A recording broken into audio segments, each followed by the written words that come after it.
Kaixo, egun on denei, ongi etorri denak Hernanira, hemen presentzalki zaudetenak, eta egun on baita ere etxetik edo lantokitik ikusten aizatenei. Hasi nahiko nuke lehenik eta behin eskerrak emanez bai Euskarari elkarteai, egoera zaila honetan ez dialako errexak ekitaldiak antolatzia, eta beste urte batez ere Hernani hautatu izanagatik enpresarian azoka antolatzeko. Aurtengo azokan, esan duzuen bezala ez, hizkuntza aniztasunaz landuko ezue, arituko zate, eta nola txertatu euskal enpresetan hizkuntza aniztasuna garapen iraunkorraz hitz egiten aiganean. Hernanitik bat egiten dugu erabat erronka honekin ez, gure proiektu guztiak eta oinarrian badute garapen iraunkorroi eta erabat konprometituak gaude garapen iraunkorrakin, eta gaina are gehiago iruditzen zaigu euskara garapen iraunkorrotan bizkarrezurra izan behar dula ez.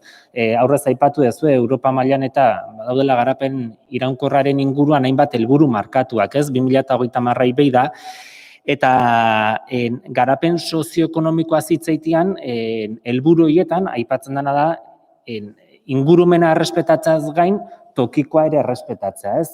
Eta tokikoa zitzaiten nahi ganean, hemen gaudenak, izan gaitezke, erakunde elkarte enpresak, tokiko merkataritza, tokiko ekoizleak.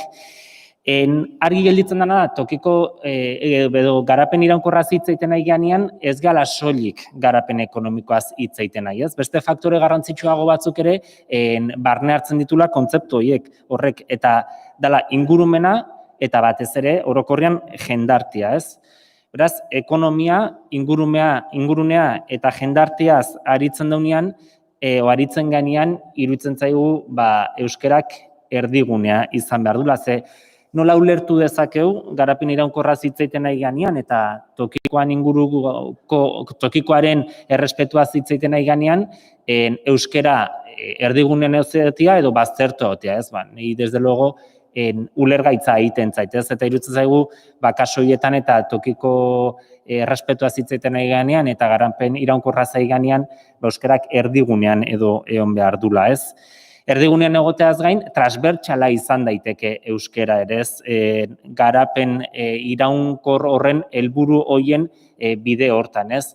Oso ohituak gaude, hezkuntzan eta kulturan euskaraz hitzaitea edo euskara lantzia, ez hainbeste osasungintzan edo enpresa munduan, ez? Eta iruditzen zaigu, euskara aria dela eremu guzti hauek lortuko dituena eta garapen iraunkorrerako bideako helburuak edo lortzen lagun dezakena, ez?